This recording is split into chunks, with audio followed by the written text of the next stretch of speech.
बांग्लादेश ने अपने विश्व गुरु का एक और नकाब उतारकर फेंक दिया। लेकिन अब तो बित्ते भर का बांग्लादेश भी बोल रहा है कि कौन मोदी जी। अब देखिए कि मोदी जी का मुंह नहीं खोल रहा है और विश्व हिंदू परिषद ने बांग्लादेश के खिलाफ भारत में तूफान खड़ा कर दिया कि बांग्लादेश जहां न सरकार है, न व्यवस्था है, न ताकत है, न पैसा, न कोई वैश्विक साख, वो भी भारत को आंख तरेर कर कह रहा है कि आप जो कर रहे हो वो हमें मंजूर नहीं है। तो यही तो बांग्लादेश के बहुसंख्यक कह रहे हैं कि बांग्लादेश में अगर हिंदुओं को रहना है तो हमारे कायदे के हिसाब से रहना होगा। वहां की सरकार भी बहुसंख्यक समुदाय से आने वाले हत्यारों को बचा रही है। दुनिया के सबसे ताकतवर देश का सबसे ताकतवर नेता है, उसके सामने मोदी जी की सांस अटक जाती है। क्या करें? फिर हुआ कि शी जिनपिंग के सामने भी मोदी जी की सांस अटक जाती है। लाल लाल आंख एकदम चेरी की तरह नरम हो गई जब देश के प्रधानमंत्री की ही जुबान नहीं खोल रही है। और जुबान इसलिए नहीं खोल रही है कि वो जानते हैं ट्रंप और जिनपिंग ही नहीं, बांग्लादेश जैसे टुन्नू देश के नेता भी उन्हें धेले भर का भाव नहीं देते। नरेंद्र मोदी ने क्या हालत बना दी है भारत की, और क्या रह गई है विश्व राजनीति में उनकी हैसियत कि नरेंद्र मोदी से विदेश नीति संभल नहीं रही है। या इसे और सीधे तरीके से कहें तो वो भारत जैसे विविधता वाले महान देश की विदेश नीति को संभालने के लायक ही नहीं। बांग्लादेश ने अपने विश्व गुरु का एक और नकाब उतारकर फेंक दिया है। अभी तक तो चलो तसल्ली थी कि डोनाल्ड ट्रंप ही पानी पिलाए हुए दुनिया के सबसे ताकतवर देश का सबसे ताकतवर नेता है, उसके सामने मोदी जी की सांस अटक जाती है। क्या करें? फिर हुआ कि शी जिनपिंग के सामने भी मोदी जी की सांस अटक जाती है।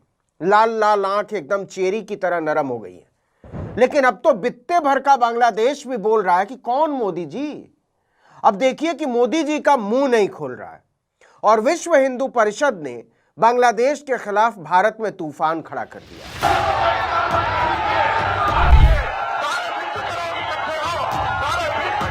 बांग्लादेश में जिस तरह से अल्पसंख्यकों को निशाना बनाया जा रहा है, उसके खिलाफ लगातार प्रदर्शन चल रहा है। बांग्लादेशी छात्र नेता शरीफ उस्मान हादी की मौत के बाद भारत विरोधी प्रदर्शनों और फिर मेमनसिंह जिले में दीपू की मॉब लिंचिंग को लेकर दोनों देशों के रिश्ते बहुत बिगड़ गए हैं। इस घटना के विरोध में विश्व हिंदू परिषद के कार्यकर्ताओं ने दिल्ली में बांग्लादेश हाई कमीशन के बाहर जोरदार प्रदर्शन किया।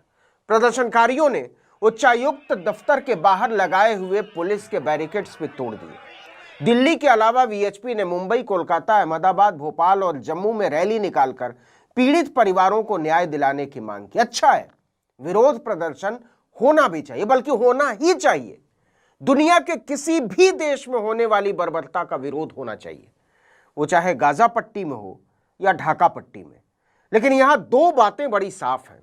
पहला ये कि क्या भारत में अल्पसंख्यकों के हालात उससे बेहतर हैं? इंडियन एक्सप्रेस की रिपोर्ट देख लीजिए। ये रिपोर्ट नहीं है, अल्पसंख्यकों को लेकर मोदी योगी का कैरेक्टर सर्टिफिकेट है। अखलाक की लिंचिंग के मामले में सरकार ने जानबूझकर आरोपियों को बचाने के लिए केस को कमजोर किया और अब तो सीधे ही कोर्ट पहुंच गई योगी की सरकार कि हम मामला ही वापस लेना चाहते हैं। क्यों? क्योंकि इससे शांति बनी रहेगी। तो यही तो बांग्लादेश के बहुसंख्यक कह रहे हैं कि बांग्लादेश में अगर हिंदुओं को रहना है तो हमारे कायदे के हिसाब से रहना होगा। वहां की सरकार भी बहुसंख्यक समुदाय से आने वाले हत्यारों को बचा रही है और यहां की सरकार भी बचा रही है।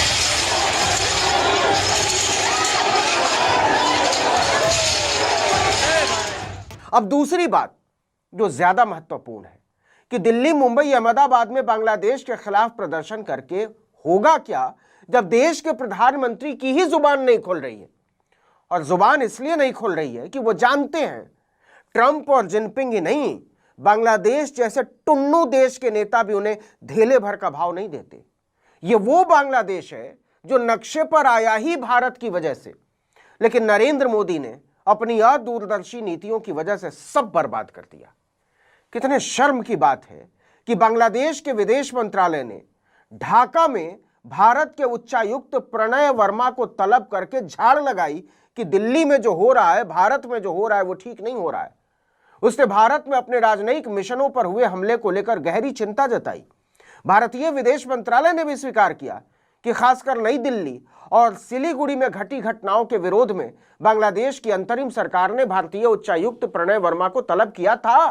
बांग्लादेश ने कहा कि यह हिंसा और डराने धमकाने की घटनाएं अस्वीकार्य हैं, हम एक्सेप्ट नहीं करेंगे। ऐसे कृत्य न सिर्फ राजनयिक कर्मचारियों की सुरक्षा को खतरे में डालते हैं, बल्कि आपसी सम्मान, शांति और सहिष्णुता जैसे मूल्यों को भी कमजोर करते हैं। सीधी धमकी है ये। और सुनिए, बांग्लादेश की सरकार ने भारतीय उच्चायुक्त को निर्देश दिया कि सभी दूतावासों और संबंधित ठिकानों की सुरक्षा कड़ी की जाए। तो समझ लीजिए नरेंद्र मोदी ने क्या हालत बना दी है भारत की, और क्या रह गई है विश्व राजनीति में उनकी हैसियत कि बांग्लादेश, जहां न सरकार है, न व्यवस्था है, न ताकत है, न पैसा, न कोई वैश्विक साख, वो भी भारत को आंख तरेर कर कह रहा है कि आप जो कर रहे हो वो हमें मंजूर नहीं है। यह इसलिए और भी ज्यादा शर्मनाक है कि 10 दिन में यह दूसरी बार है जब भारतीय उच्चायुक्त को तलब किया गया। बांग्लादेश के पूरे इतिहास में ही उसकी ऐसी हिम्मत कभी नहीं हुई। इतना ही नहीं, उसने भारत को लगभग धमकी भरे अंदाज में कहा कि आपके यहां हमारी प्रधानमंत्री शेख हसीना लगातार ऐसे बयान दे रही हैं जिन्हें बांग्लादेश भड़काऊ मानता है। वहां के कार्यवाहक प्रमुख तो यहां तक बोल चुके हैं कि भारत शेख हसीना को उन्हें सौंप दे।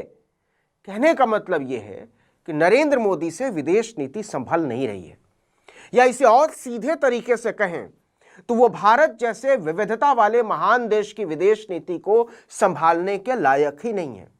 वो जवाहरलाल नेहरू से कुंठा के मारे कुछ भी अनाप शनाप बोलें, लेकिन सच ये है कि विश्व को लेकर नरेंद्र मोदी की समझ व्हाट्सएप, चैट जीपीटी और अपने सलाहकारों की उल्टी सीधी सलाहों पर आधारित है। उनके पास दुनिया को देखने का अपना न तो कोई नजरिया है और ना ही उसमें हस्तक्षेप करने की सूझबूझ। नरेंद्र मोदी भारतीय इतिहास के पहले प्रधानमंत्री हैं जिन्हें न दुनिया समझ में आती है और ना ही दुनिया उन्हें कुछ समझती है।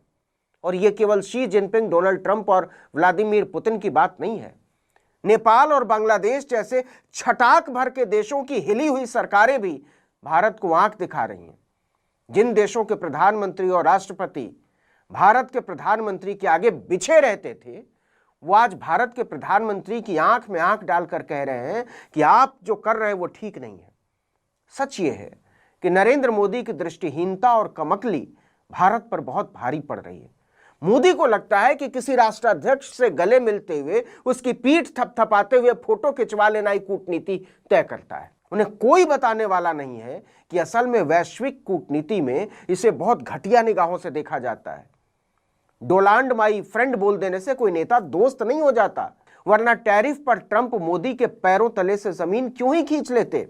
और आज हालत यह है कि बांग्लादेश भारत के उच्चायुक्त को बुलाकर निर्देश दे रहा है कि अपनी सरकार को समझाइए।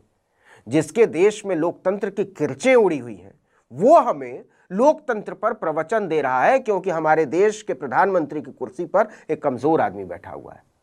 बांग्लादेश सरकार ने भारत सरकार से इन घटनाओं की जांच कराने, भविष्य में ऐसी घटनाओं को रोकने के लिए जरूरी कदम उठाने और भारत में स्थित बांग्लादेश के राजनयिक मिशनों और उनसे जुड़ी सुविधाओं की सुरक्षा सुनिश्चित करने को कहा है। बयान में कहा गया है कि बांग्लादेश सरकार को उम्मीद है कि भारत सरकार अपनी अंतर्राष्ट्रीय और राजनयिक जिम्मेदारियों के तहत तुरंत उचित कदम उठाएगी ताकि राजनयिक कर्मियों और दूतावासों की गरिमा और सुरक्षा बनी रहे। ऐसे मामलों में विश्व हिंदू परिषद को प्रदर्शनों की नौबत आई ही इसलिए है कि भारत की गद्दी पर एक कमजोर प्रधानमंत्री बैठा हुआ है। उसका प्रदर्शन इस बात की मुनादी है, वरना भारत के प्रधानमंत्री के एक फोन कॉल पर बांग्लादेश और नेपाल में सरकारें घुटनों के बल खड़ी हो जाया करती थीं। अगर नरेंद्र मोदी के पास ऐसी वैश्विक साख नहीं है तो इसमें नेहरू और इंदिरा को बुरा भला बोल के कुछ हासिल होने वाला नहीं है।